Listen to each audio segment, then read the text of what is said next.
Hello, so here I am by the rapids. I wanted to have a nice little setting for you to watch, not to watch me. Ooh, like right in the middle there, that's good. So anyways, let me sing you a little song. There's a bridge in the distance. I think I looked right there. And it reminds me of a song by Simon and Garfunkel. Don't, just one little snippet. Like a bridge over troubled water, I will lay me down like a bridge over troubled waters.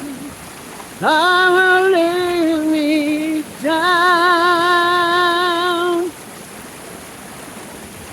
Boy, that's a powerful song, isn't it? Look at the water. I was thinking, those guys are rich and famous, beautiful singers, songwriters, and all that. And they're writing songs about bridges over troubled waters. Kind of sad, isn't it? It really has a sad tone to it. Wonder what they were going through at that time. And then they had another song called I Am a Rock. I am a rock. I am an island. And it's about a guy who has his books and his something or other, and he stays in his little apartment, probably in New York City, little 6 by 6 foot square apartment. You ever been there in those apartments? They're like the size of large closets in Beverly Hills. Anyway, so, and what was reminding me of that is I'm riding my bike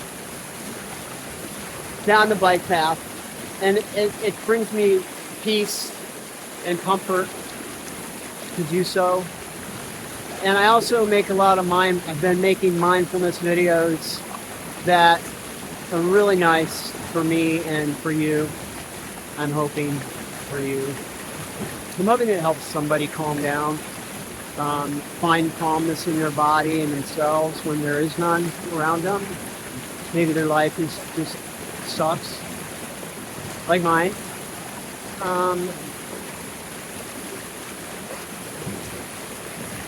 I guess I wanted to talk about depression because that's what I go through a lot, and that's one reason I do mindfulness is to work with my sadness and depression and loneliness and fear and anxiety about the future. And I'm not working right now. I can't seem to find a job. I live with my mom and she has dementia and she's dying, literally dying right in front of me. And I don't want to be in that house. I want to move back to LA where I lived for 16 years and loved it. Had a little studio apartment across from the beach. It was 300 steps from the beach. That's how obsessed I was about knowing how close I was to the beach, because that was always my dream, to live by the beach. And I couldn't see the beach from my apartment window. It faced the ocean, but I could only see, because there was high-rise apartments on the other side, and there was just a little gap there between the two high-rises, and in the distance I could see about maybe 3-foot square patch of ocean. And I said, I can see the ocean from my apartment. Ha, ha, ha. So, I don't want to be here in Ohio. I hate it. I hate Ohio. It's my hometown, but I hate Kent. Otherwise, I want to get out. And my daughter's trans, and she goes through misery every day, and I have to help her through that. And that's not easy. It's not easy seeing your kids struggle and suffer and be in pain all day long, all night long. I can't fix it for her. So my life is shit right now. But, and I'm saying that so that you know that while I seem like a very calm person and very quiet, mellowed out guy and happy while I'm by the river and in nature, I am happy and calm and I'm joyful while I'm in nature. I think that's why God made it. to get us out of the stress of everyday life of trying to make a living, trying to get along with each other and your families and your friends and school and work and walking down the street. Nature's here to declare the glory of God. The heavens declare the glory of God. The skies proclaim His faithfulness. I don't know how you could sit here in this river, look at these rapids here, hear that water rushing by. It's like music. It's this thunderous symphony of love, power. We need to know there's a power bigger than us. This water is bigger than me and bigger than my life and takes over everything that it goes through. Yet it's contained. You might say our sadness, hope, well, maybe it's contained by God. Maybe it is, and as a believer in God and Christ, I do believe I'm protected. I'm sheltered in the shelter of His wings, and He holds me in the palm of His hand. He won't let my foot slip, and He watches over me at night and day, and the sun will not harm me by day, nor the moon by night. He will keep me from all harm. He will watch over my life. The Lord watches over my coming and going, both now and forevermore. And if we hold to faith in God, we can claim that. So that's how I've gotten through depression and suicidal urgings and attempts.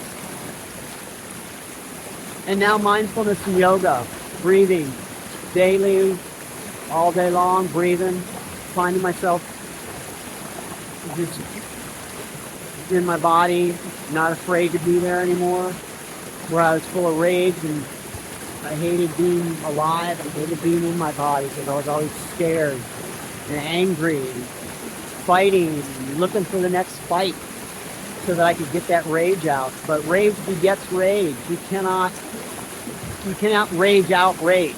I always thought, well, if I rage against this person and I fight this person, it'll exhume the doom.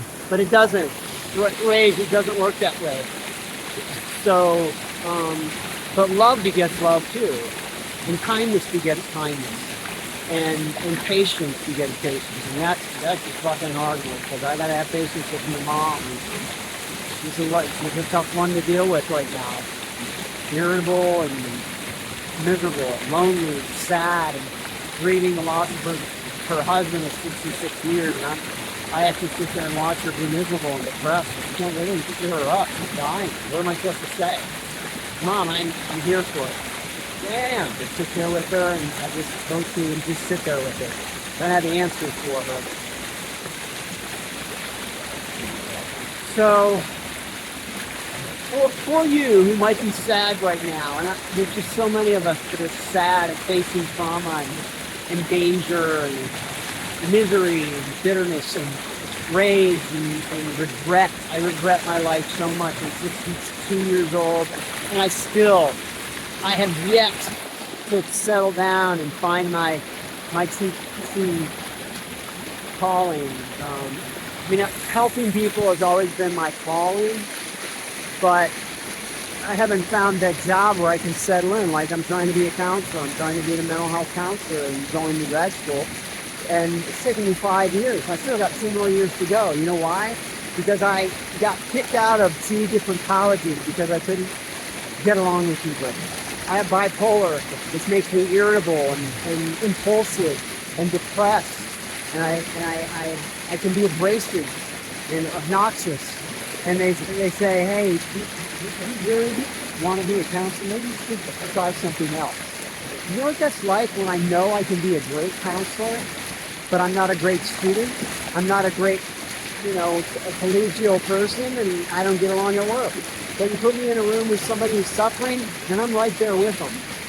And damn it, beyond what most counselors can do, because they don't have the mental health disorder that I have, the bipolar disorder. They don't know what I've struggled with, the suicide attempts, and the cutting, and the self-injurious behavior. Other kinds of behavior I'm not going to even mention because I want to glorify it.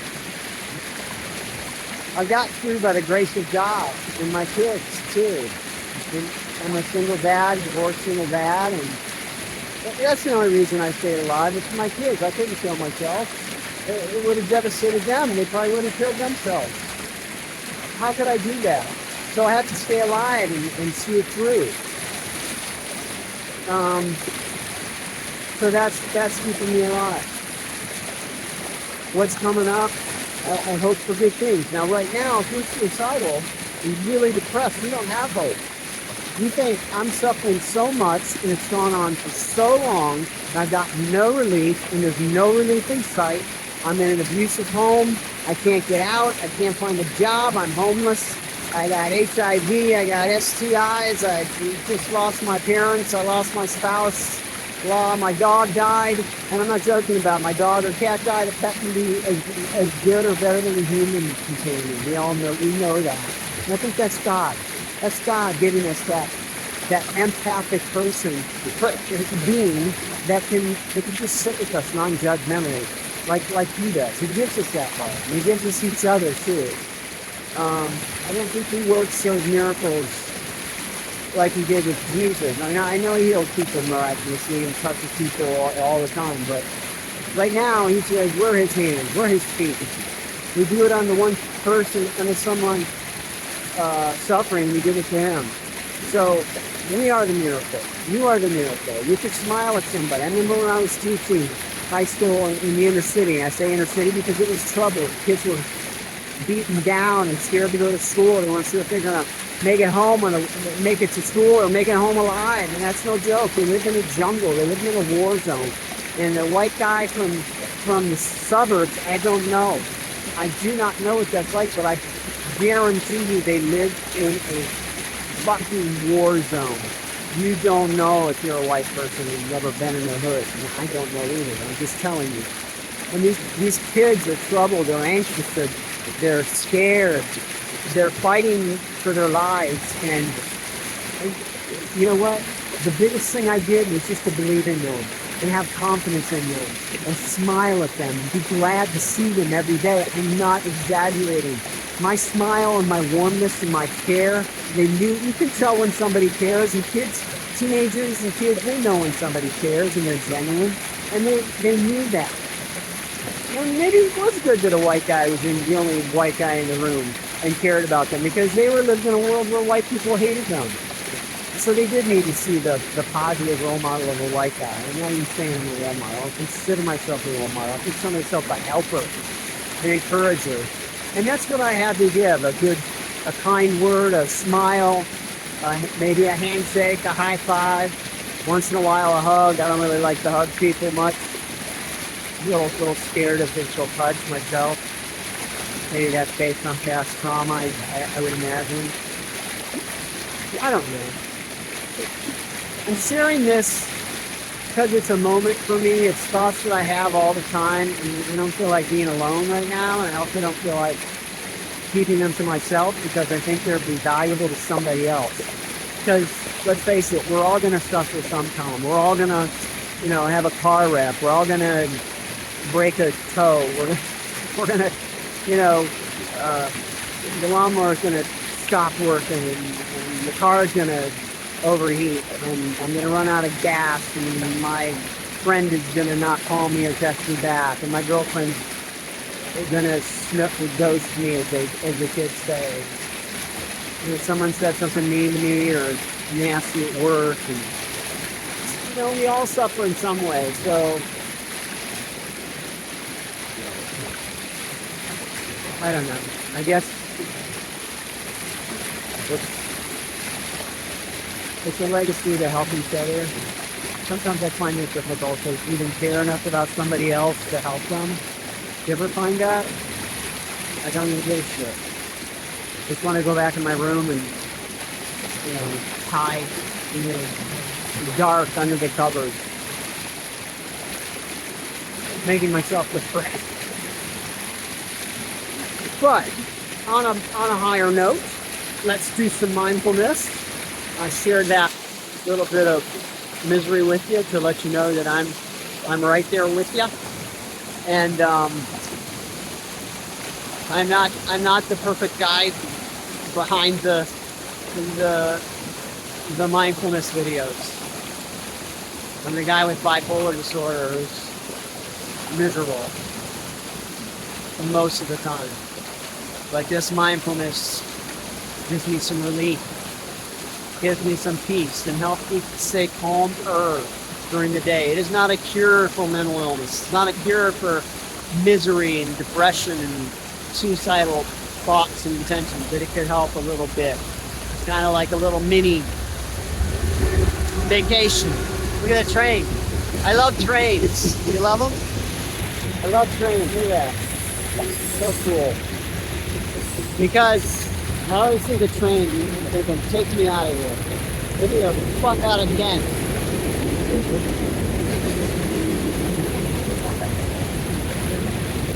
So for now, just go ahead and close your eyes or watch the water or whatever you want. I'm sitting on the rock, closing my eyes. I'm listening to the sounds. I'm noticing the power of the metallic rolling of the rail, the wheels, train wheels. It's like wheels. And in the background, the soft bubbling of the water, the river, the rapids.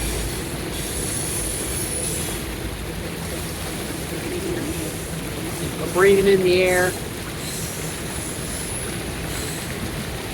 Just notice what's going on in your body, and if you're tense or you're uptight or anxious or worried, angry, sad, depressed, afraid, just notice where that's at in your body. Mindfulness is about noticing what's going on in your body and not judging it. The key is don't judge whatever you feel right now, and just go with it. Let it be, as Paul McCartney said. Let it be. Maybe John Lennon said that. I can't remember. And just breathe into it. Let's breathe together. In slowly through the nose and out through the mouth very slowly. Or you can breathe in and out through your nose. Either way, whatever works for you.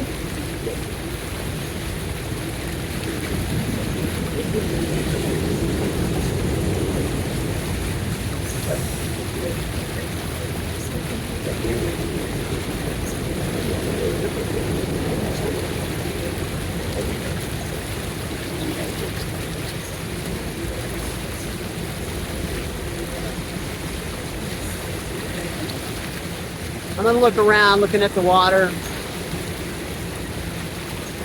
Just amazing feeling. I hope that helps. I know it does help me. The rushing of the symphony of the river. The Cuyahoga. Mighty Cuyahoga. Looking at the rocks, the moss on the rocks, the texture of the rocks. Notice, so mindfulness is also about using your five senses, noticing what you see, what you hear, what you feel, what you can touch, what you can smell, what you can taste. Tasting my dry mouth breath, nasty.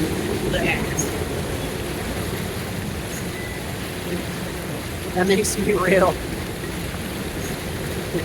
I hope you put that image out of your mouth. Think of something else.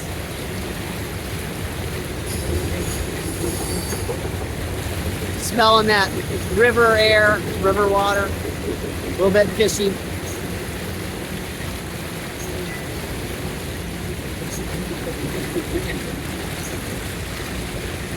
Watching the water go by. Keep breathing.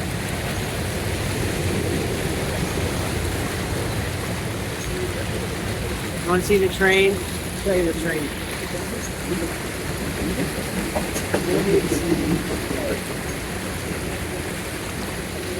There it is.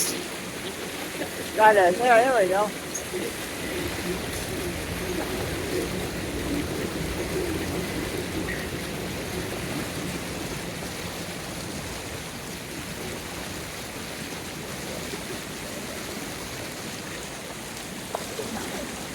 I just like to see the river now, and I'll say goodbye. Hope you enjoy this mindfulness practice and a little bit of sorrow here. The Bible says, Solomon says, it's better to go to a house of mourning than a house of feasting. He also said it's better to live in the corner of a roof than with a ornery, contentious woman. Sorry, ladies. Could be an ornery, contentious man if you're a girl. Or a boy if you're gay. Or a girl if you're lesbian. It's okay to be gay. Don't let the Christians tell you otherwise. God approves of you and the love you share with another human being. Okay, water now. Bye-bye.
Bye-bye.